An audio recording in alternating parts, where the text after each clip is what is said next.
Welcome to Woodbine Racing Live. Monique Veg alongside a very special guest, Scott Young here. Win number 1,000. How does it feel?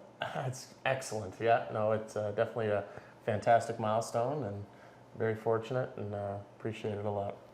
Yeah, we were hoping that you would get it on our circuit here, but I mean, we still did the presentation a little bit later, but and even this interview a little later though. Yeah, no, I even won my 1,000th win and got placed back, so I even had to wait a little longer to get it again too. So I know. But it's okay. The presentations are great. So in the monitor here, we're going to pull up a replay of that win. Okay. Talk us through it. I know the quarter times were great for you, 31 in one second quarter, and then you got a good breather on the front end here.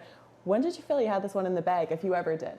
Yeah, I would even say right here, this mare is, she's been fantastic for me for the last 2 years. I've, got to drive her almost every week at between Flamborough and London in the top preferred class, and she can leave the gate so fast that, then you can kind of just control the race after that. But I had Natasha first up, and I thought the only horse I really had to worry about was on my back, so I thought if I could just keep backing into her and control her as much as I could, should be home free. Just stay out of the pylons. That was all.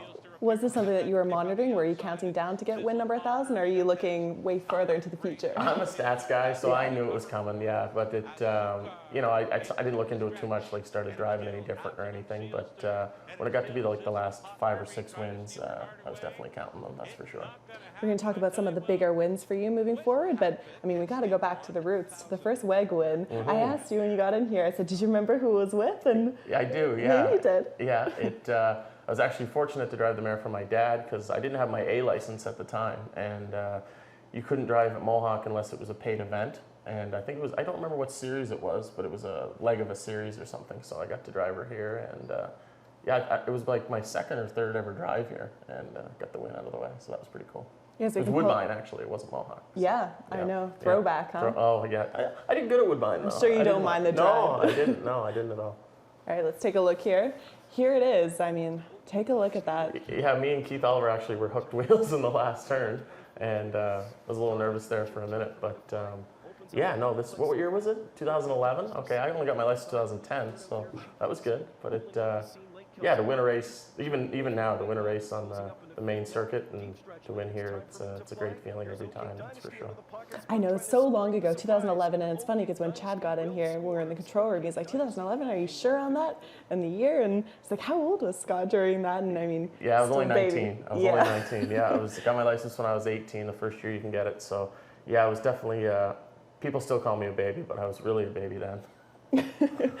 Yeah, so, okay, all right, so biggest win we know for you, that was the OSS Gold win with CrossFit Mouse, but I gotta ask you before we get into that one, what's the one race on your bucket list? If you could only choose one, which is the must win? I can't just pick one because I have one for pace, one for trot. So obviously the Hambletonian would be amazing. My man McClure's got that up on me right now, but that would be awesome to win that one. And the Little Brown Jug's my favorite race on the pace because you have to be on your best 2 times in the same day. So is the atmosphere that crazy? Never been. I went every year from when I was 6 months old till I was 18. I never missed one, and I've been to the Gold Cup and Saucer too, and it's obviously they're different, but it's fantastic. You get 45,000 people on a Thursday afternoon in Ohio to show up and watch one race. It's amazing for sure. Amazing. So I teased about it a little bit. CrossFit Mouse. This is someone that Bob opted to drive the other one. I don't remember the exact name of the other horse in that race that you ended up beating in the OSS. Yeah. But I mean, how did you feel in that one? It was obviously great. I was very fortunate to pick up the drive from Luke Blay and Determination, and Bobby had 352, and he showed really well. They had just purchased the colt actually, I think a couple weeks before this race, and I was able to make a nice easy lead and just kind of control fractions from there, and he come like a 28-second quarter on the end to seal the deal. So it was definitely a great feeling. It was the first ever $100,000 race I'd won. I'd been in a couple before, but the first one I had ever got to win. The horse is still 1 for 8. You only have that win. I got the only one. I got to drive him in the super final this year as well, and that was my first ever super final drive too. So Mouse was he was pretty good to me in 2019. Did you have a particular game plan for something like this, or? No, when it comes to for me for driving, you can always have a game plan, but everything changes normally when the wings fold. But 2-year-old trot and colt, just stay trotting and get money was kind of the initial idea, and was fortunate enough to get the W. So you were talking that you went to school for broadcasting, broadcast journalism, or just broadcasting in general? Broadcast journalism. I got to be a guest host on Race Night on the Score when they used to do it here, and I kind of asked everybody what they did for school, and it was all something to do with broadcasting. And I studied 2 years at Sheridan in Oakville, so I was only 17 when I graduated high school, so I wasn't even old enough to drive, so I continued that and had something under my belt just in case this didn't work. So we have a little bit of your acting debut, and are you nervous which it's going to be? Is it going to be the video that you did, or the commercial I'm talking about, or was it the bike incident? The bike incident's haunted me for many years.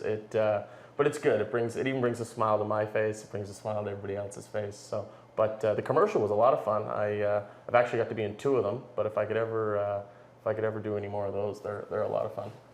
Yeah, no, it's got a lot of views, and it was just bad timing. I tried to shift rubber on rubber and hit the wall at the same time, and I was hoping the film had gone to post-grade, and when I came in, James McDonald said, not so much, dude, we got that on film. So, but it's good though. It's still coming up at least 2 or 3 times a year. Made sure. you famous, one of those for viral videos. For all the wrong reasons. For all the wrong reasons. Awesome. So I don't know if we have a commercial here, your commercial here. I don't know if we have a clip of that. Oh, awesome. Let's take a look through that. How does it feel? Were you nervous in front of the camera a little bit, or? No, I'm not ever nervous in front of it. It was kind of, they did a bunch of scenes with me, but they did scenes with everybody though. So they told me I was going to be the main guy to win the final race, which was fine. And actually, the night they premiered it at Flamborough, a bunch of them that were in the commercial with me went over and watched it. And I didn't. I was in the first race, so I couldn't go over and see it. And I asked them how it was, and they said, they made a commercial about you, Scotty. And I said, oh, really? And then I got to watch it, and it's pretty much all me. So that was pretty cool. It played in movie theaters, and it was on Sportsnet, and it was all over. So it was kind of cool. Even my non-horse racing friends were sending me messages and stuff saying, they got to see me on TV, or they went to the show to watch a movie, not to look at me. And so that was kind of cool. I got to be all over there for a couple months. So I do have a quote from you. So obviously you mentioned for as long as you can remember, you've wanted to drive horses and you love the challenge of doing so. So a quote from you is, I'd like to win every race I'm in, but obviously that's not going to happen. I've had races before that I thought I was going to win, but it's called a horse race for a reason. Yes. So gotta ask you, are you still that critical on yourself now? Yeah, and I've been told I hate when I think I drove bad. I've been told that I thought I drove bad and people don't think I have, but I'm very hard on myself. I try and drive the horse, the best of my ability and to their ability, but I can be a pretty good critic on myself the other time. I'm the same way. You got to be super critical. It motivates you to be better too, of course, for sure. So what's one piece of advice that maybe you didn't know at the time that you could give to some up-and-coming drivers or someone trying to break out on the circuit? You have to show up to work. That's a main one. You can't be taking too many days off and not showing up for drives and stuff like that. Show up to qualifiers, stay humble, and just talk to people. People like conversation. They don't want you meeting them at the door or anything like that. You go down and talk about the horse, what they want, what they feel, and just try and be personal. At least that's the way I do it. I just try and be personal with everybody, and just be professional about it. So obviously we've made some changes, most notably with the 10-horse starting second tier, and we tried the added distance races, but moving forward, starting second tier, what's your thought on that with the 10-horse? Both things. I've actually had a little luck. I've had more 10-hole wins than I had when it was 10 wide, so that's good in that angle, and I think I won 2 or 3 of the distance races too, so I wasn't complaining about them, but I think the 10-horse trailing's, it's good. It makes the 9-hole very tough now, very tough, because if you were ever to, maybe float out from the 8 or 9 hole to get a spot, that spot is filled by the 10-hole now. So, but it makes up for different racing. You see more horses maybe get parked a little bit because there's not as many spots. So, and I'm sure the gamblers like that too, because it makes it for different types of racing. It makes it more competitive for sure. So we got to touch back to wagering. So we have a little graphic here of your drives on the night. Can you talk us through, tell the horse players who you feel particularly confident on, or anything? Here are your drives, and here's the program if you want to get in depth here. No, that's fine. The mare in the first, she's a nice little mare. Actually, a buddy of mine, Jeff Hunt, owns her now, but I used to drive her for another friend of mine named Dan Kraus, and she gives 120%. She's not that big, but she she gives you all she's got anyway. So she's really good to drive. So I like her chances in here. She's actually back in the condition climber, which is where she made most of her money actually. So I'm looking for a pretty good effort from her tonight actually. And of course, you're happy with the scratch of Dream Fair's Empire. Yeah, the 9-hole being out, Star. that's really good, really good. Yeah. So Magical Albert, I drove him early in his career. I haven't drove him of late. So if he's the same, you know what I mean. He's good to drive too. And Tony Beaton's always got his horses ready to race. So that's always a good trainer to drive for. UF Bettor's Hanover. Scott West has been great to me. He put me on a bunch of horses here kind of when I started coming, and still is. So I appreciate him for sure. But that horse has actually been really good right now. He's been racing well at Flamborough, and he's kind of got one move, so you can choose to when you want to use it. But no, he's been very good too. The other one, the graphic went away, so I'm not even sure who it is. Race 5. Oh, Rock This Way.